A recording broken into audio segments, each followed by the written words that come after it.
দর্শক আপনারা দেখতে পাচ্ছেন পুলিশ গ্রেপ্তার করছে। ডিবি পুলিশের হাতে গ্রেফতার হয়েছেন বহুরূপী প্রতারক। গ্রেপ্তার করেছি আমরা।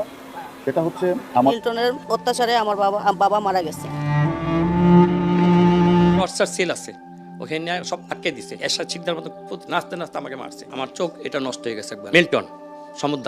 সম্মানিত দর্শক, আজকের গরম খবর, এইমাত্র গ্রেপ্তার হলো ভয়ানক সন্ত্রাসী মিল্টন সমাদ্দার, যে নাকি বৃদ্ধাশ্রমের নাম বলে শিশু এবং বয়স্কদের কিডনি বিক্রি করে ফেলতো। তাকে এবার গ্রেপ্তার করা হলো এবং ডিবি প্রধান হারুনার রশিদ স্যার তাকে নিয়ে কি বললো আমরা এই ভিডিওর মাধ্যমে দেখানোর চেষ্টা করব। আর এইরকমই কিছু চাঞ্চল্যকর বিষয় নিয়ে আজকের এই ভিডিওটি অনেক গুরুত্বপূর্ণ হতে চলেছে, তাই সম্পূর্ণ ভিডিওটি না টেনে দেখার অনুরোধ রইল। তাহলে চলুন কথা না বাড়িয়ে চলে যাওয়া যাক মূল ভিডিওর দিকে। আর আপনি যদি আমাদের এই চ্যানেলে নতুন হয়ে থাকেন তাহলে অবশ্যই সাবস্ক্রাইব করুন বাংলাদেশের সর্বশেষ আপডেট খবর পাওয়ার জন্য, এবং একটি লাইক দিয়ে দেখতে থাকুন সম্পূর্ণ ভিডিওটি। টর্চার সেল আছে, ওখানে সব আটকে দিছে। এরশাদ শিকদার মতো নাচতে নাচতে আমাকে মারছে। আমার চোখ এটা নষ্ট হয়ে গেছে একবারে। দিনের বেলা হাজার মাইসের সামনে আমাদেরকে মারলা, এখন রাত্রের বেলা তুমি আমার পায়ে দিয়ে মাপ চাইবা। সে একদিন আমাকে ফোন দিছে, বলছে ভাই আমি আপনার জায়গাটা নিতে চাই, ফোনে বলছে। আমি বলছি আপনি কি? আমি মিল্টন সমদ্দার। তা আমি বলছি ভাই আমি তো জায়গাতে একজন কথা দিছি, তো আপনাকে তো আমি দিতে পারবো না। কথা দিছেন? আমি হ্যাঁ। কাকে দিয়েছেন? আমার মেয়ের জামাইকে, মেয়েকে। জমিটাও দেখতে গেছি। তখন আমরা ওখানে দাঁড়াইছি ওর বৃদ্ধাশ্রমের সামনেই গাড়ি নিয়ে। তো আমরা উপরে উঠবো, দেখলাম জায়গা একটা কাঠের বেড়া দিয়া আটকে দিছে। তো আমার মেয়ের জামাই বললো যে ভাই এই রাস্তাটা আটকে দিয়েছে, আমরা গাড়িটা নিয়ে কীভাবে উঠবো? বললো এটা আমার জায়গা, আমি রাস্তা দেবো না। বললো, আমি বললাম এটা তো সনদে পাইছি, এটা সেটেলমেন্টের রাস্তা, সনদ আছে। এই বাচ্চা তুই কে? এই ধরনের সে বিহেভ করলো, করার সাথে সাথেই করলো কি আমার এসে কালার ধরলো, জামার কালার ধরে মানে কিলঘুষি মারা শুরু করলো। আর আমার জামা এইভাবে ঠেকাইতে গেছে, সে পড়ে গেছে। হ্যাঁ, মিল্টন সমুদ্র নিজেই করেছে।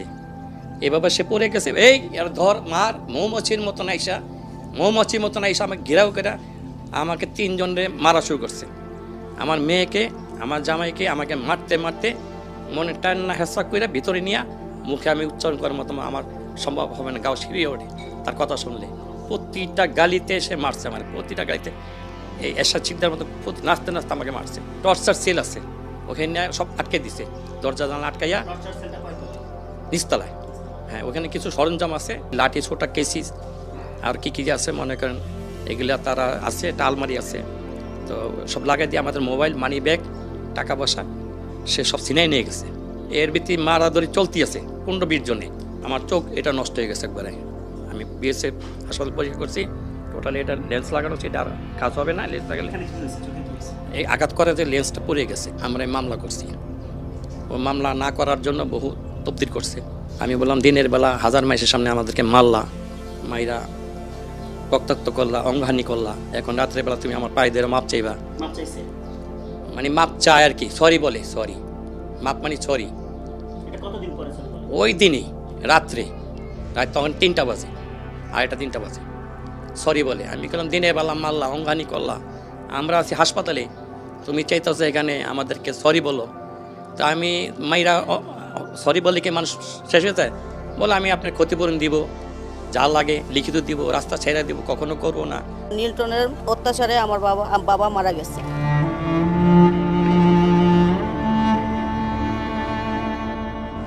আলোচিত মিল্টন সমদ্দারের চাইল্ড অ্যান্ড ওল্ড এজ কেয়ারের টর্চার সেলে নির্যাতনের পর এক বৃদ্ধের মৃত্যুর অভিযোগ পাওয়া গেছে।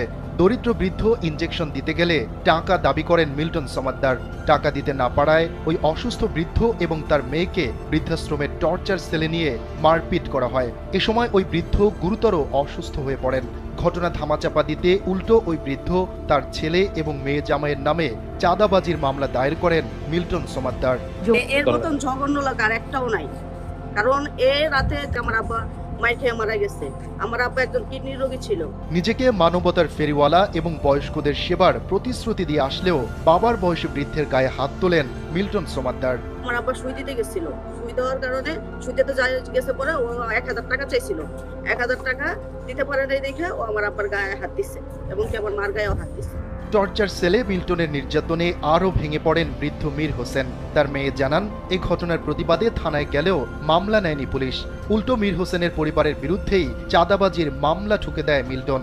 এরপর একদিকে শুরু হয় মিল্টন বাহিনীর অত্যাচার, অন্যদিকে মামলার আসামি হিসেবে পুলিশের হয়রানি। সুমি জানান, সেই নির্যাতন আর হয়রানি সহ্য করতে না পেরে কিছুদিন পরেই মৃত্যু হয় তার বৃদ্ধ বাবার। ও থানায় টাকা খাওয়াইছিল, মামলা নেয় নাই, না দেওয়ার কারণে আমাদের ভিতরেই ঢুকতে দেয় নাই। এর 3 দিন পরে মনে করেন মামলা হয়েছে, তাও আমার নাম দিতে পারে না, আমার হাজবেন্ডের নাম দিয়ে দিচ্ছে, কারণ আমার হাজবেন্ড এখানে যায়ও না, জানেও না। তারপরেও মনে করেন আমার বদলে ওর নাম দিয়ে দিছে, দিয়ে একটা চাঁদাবাজি মামলা দিচ্ছে, 3 জনের নামে একটা চাঁদাবাজি মামলা দিচ্ছে। চাঁদাবাজি মামলা দেওয়ার পর আমরা 1.5 মাস মনে করেন পলাতক ছিলাম। পরে আমাদের মীমাংসার কথা বইলা এখানে আনছে, আনার পরে থানার থেকে লোকজন আসছিল, পুলিশ আসছিল একজন, আর এলাকার লোকজনে মিলে বিচার আচার করছে। করার পরে জরিমানা হয়েছে আপনার 30,000 টাকা, আর থানার নাম করে আপনার 1.5 লাখ টাকা নিচ্ছে। মানব সেবার নামে গড়ে তোলা প্রতিষ্ঠানে মানুষকে নির্যাতনের জন্য মিল্টন সমাদ্দারের রয়েছে বিশেষ সন্ত্রাসী বাহিনী, যাদের মানুষের দানের টাকা দিয়ে পেলে পুষে রাখেন তিনি। জমি দখল ও নিজের আধিপত্য বজায় রাখতে এই প্রাথমিক শিক্ষক নিয়োগ পরীক্ষার প্রশ্ন ফাঁসে জড়িত ঢাকা বিশ্ববিদ্যালয়ের আইন বিভাগের 2 শিক্ষার্থী সহ 5 জনকে গ্রেপ্তার করেছে গোয়েন্দা পুলিশ। তবে এখনও ধরা ছোঁয়ার বাইরে চক্রের হোতা অসীম গাই। ডিবির অতিরিক্ত কমিশনার জানান, তথ্য উপাত্ত বিশ্লেষণ করে জড়িত সবাইকে আইনের আওতায় আনা হবে। বিস্তারিত আন্ডমানের রিপোর্টে। সরকারি প্রাথমিক বিদ্যালয়ের সহকারী শিক্ষক নিয়োগের 3য় ধাপের লিখিত পরীক্ষা অনুষ্ঠিত হয় 29 মার্চ। প্রশ্ন ফাঁসের মাধ্যমে পরীক্ষা শুরুর কয়েক মিনিট আগে ডিজিটাল ডিভাইসের মাধ্যমে দেয়া হতো উত্তরপত্র। প্রশ্ন ফাঁসের ঘটনা জানাজানির পরও বাতিল হয়নি পরীক্ষা, উল্টো 21 এপ্রিল প্রকাশ করা হয় ফলাফল। এ ঘটনায় 3টি মামলা হয়। আলাদা অভিযানে 5 জনকে গ্রেপ্তার করে ডিবি। তাদের মধ্যে 2 জন প্রশ্নপত্র সমাধানকারী ঢাকা বিশ্ববিদ্যালয়ের আইন বিভাগের শিক্ষার্থী জ্যোতির্ময় গাইন ও সুজন চন্দ্র রায়। তবে এখনো ধরা ছোঁয়ার। সম্মানিত দর্শক, আশা করি আপনারা সম্পূর্ণ ভিডিওটি না টেনে দেখেছেন এবং এই ভিডিওটি দেখে আপনারা অনেক কিছু বুঝতে পেরেছেন। আর আপনার যদি এই ভিডিওর উপর কোনো গুরুত্বপূর্ণ মতামত থেকে থাকে তাহলে অবশ্যই কমেন্ট বক্সে জানান। আর আজকের ভিডিওটি এই পর্যন্তই, আবার দেখা হবে অন্য কোনো নতুন ভিডিওতে। ততক্ষণ সুস্থ থাকুন, ভালো থাকুন, আল্লাহ হাফেজ।